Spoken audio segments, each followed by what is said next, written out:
que é sagrado aqui é a gente perceber mais um milagre da natureza.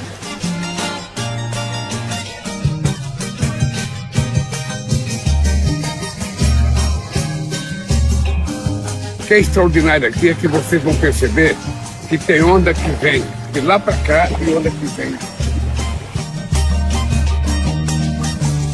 Essa é uma demonstração extraordinária, sabe? Até para acabar com o preconceito entre esquerda e direita. Aqui, a onda que vem da direita se junta com a onda que vem da esquerda e constrói o mar.